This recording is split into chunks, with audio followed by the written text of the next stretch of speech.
5 secrets pour séduire un homme par message. De nos jours, les textos, les SMS, ça fait vraiment partie de la séduction, presque la drague écrite et le non-verbal qu'il y a derrière la drague écrite, c'est-à-dire le temps entre les messages, la longueur d'un message, les smileys, tout ça, ça joue presque autant, j'ai l'impression, dans beaucoup de relations que les rendez-vous en réel, et etc. Autrement dit, une énorme partie de la séduction se joue dans le virtuel plus que dans le réel. Alors je vais vous donner 5 trucs pour exceller dans ce nouveau moyen de séduction. Enfin nouveau, ça fait quand même 10-15 ans. Allez, je vous dis tout juste après l'intro. Mais avant de commencer, je vous offre un guide gratuit sur la séduction ainsi qu'une série de conseils gratuits eux aussi par email. Pour les recevoir, si vous êtes intéressé, c'est très simple.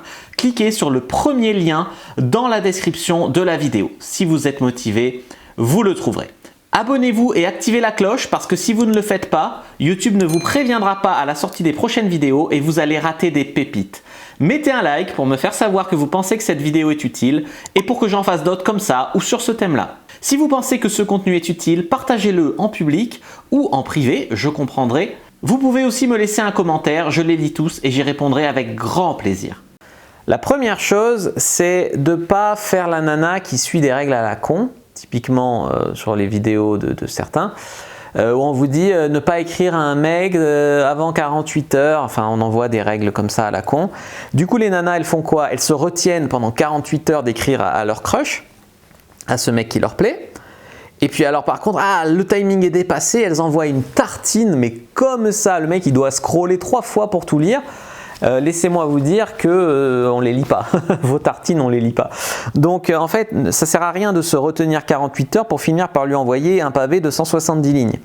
Donc envoyez plutôt du fun, des textos qui sont faciles à lire, des textos qui amènent de la valeur dans sa vie. Vous lui racontez un truc fun que vous avez fait, vous lui racontez une blague, vous lui apprenez quelque chose, ou alors un texto qui gère la logistique. Alors on se voit quand, ça te dit on se voit tel jour, telle heure, à tel endroit, enfin voilà. Vous réglez la logistique ou vous faites des textos qui apportent de la valeur, c'est-à-dire un peu de fun, un peu de connaissances, un peu quelque chose. Typiquement un texto qui pas de valeur, c'est salut ça va. Salut ça va, oui et toi, oui moi aussi. Tu as 3 textos qui n'ont pas de valeur, qui n'apportent rien, tu vois. Donc voilà, d'un côté vous voulez vous retenir et d'un autre côté vous lui envoyez salut ça va pas. Puis d'un autre côté si le mec vous envoie salut ça va, vous le trouvez ennuyeux et pas original, ça va pas non plus.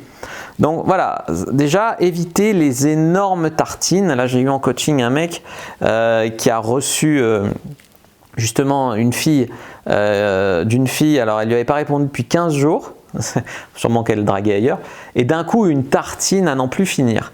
Bon, il me dit j'arrive pas à me concentrer pour le lire. Je regarde le truc, j'ai compris, hein, c'était tout collé, tout avec de temps en temps des questions là, des questions là, des questions là. Il me dit je fais quoi? J'ai dit bah tu survoles, tu réponds à ce qui t'arrange vite fait, voilà. Bon le fait est qu'il a fait ça et qu'il a couché avec la fille, mais c'est pas pour ça qu'il faut le faire, tu vois, c'est très mauvais. 2. Ne pas le bourriner de questions. Alors ça, j'ai eu une fille récemment qui m'envoyait des textos et en fait elle répondait jamais à mes questions.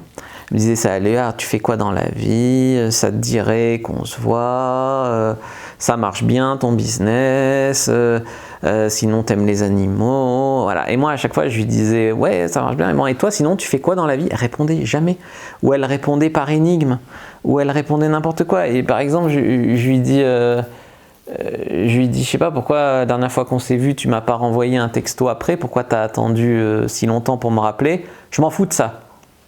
Ça veut dire quoi ça? Ça veut dire quoi ça veut dire quoi, tu vois? Donc voilà, tu vois, il faut pas parler toujours par énigme, faut pas le bombarder de questions sans jamais répondre aux siennes, il faut que ça reste un échange. Alors je veux bien qu'elle était timide ou peut-être qu'elle était un peu Asperger ou j'en sais rien, j'ai quand même fait un effort, quoi. Rends-toi compte que si on te faisait ça, tu supporterais pas. Voilà. 3.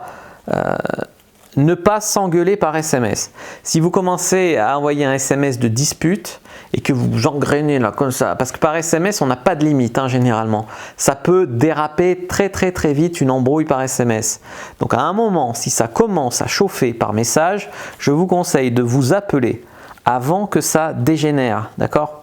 Vraiment, il y a trop de malentendus par SMS, le ton peut monter trop vite, on peut vite écrire quelque chose qui dépasse notre pensée en méchanceté. En plus, les écrits restent, donc c'est vraiment à éviter les disputes par SMS. 4. Toujours apporter de la valeur, c'est-à-dire ne pas être une suceuse d'énergie. Souvent les femmes c'est « Salut mec, ça va? Alors tu racontes quoi de beau? Distrais-moi » en fait, c'est « Je m'emmerde, distrais-moi et puis si tu es assez intéressant, peut-être qu'on pourra se voir. » Du point de vue de l'homme, c'est un petit peu pénible, tu vois. Donc la meuf, tu as l'impression qu'elle est là, elle te suce ton énergie comme ça au lieu de te sucer autre chose et ça va pas. Et clairement ça va pas. Donc ne lui demandez pas de vous distraire, n'attendez pas qu'il soit votre bouffon, ne soyez pas une fille qui profite de ça, faites une relation qui va dans les deux sens. Et en 5e point, évitez les SMS supplicateurs. J'espère vraiment de tout cœur qu'on pourra se revoir. Juste un message pour savoir si tu as eu mon dernier message. Peut-être que tu n'as pas répondu parce que tu étais occupé, mais je comprends. Tu vois, ce genre de message qui vous met dans une position de désespéré, c'est vraiment quelque chose à éviter. Au lieu de lui dire « Ah, juste un petit texto parce que je crois que tu as oublié de répondre à mon dernier message, mais je t'en veux pas. » Ça te fait désespérer ça. Vous lui envoyez plutôt un message du genre « Bon, t'as été enlevé par les aliens ou bien t'as pas payé ta facture SFR et ils t'ont coupé ton forfait ?» Ou alors il y a une autre explication, enfin, tu vois, un truc beaucoup plus joueur, beaucoup plus fun. Et d'ailleurs, où il peut d'ailleurs rebondir sans se braquer aussi, tu vois. Voilà quand même 5 clés importantes, je crois que j'en avais pas encore parlé dans mes vidéos de celle-là, pour quand vous allez draguer un homme par SMS. J'espère que cette vidéo vous a plu, si c'est le cas, vous savez quoi faire. Moi je vous dis à bientôt et que le dieu de la séduction soit avec vous les amis.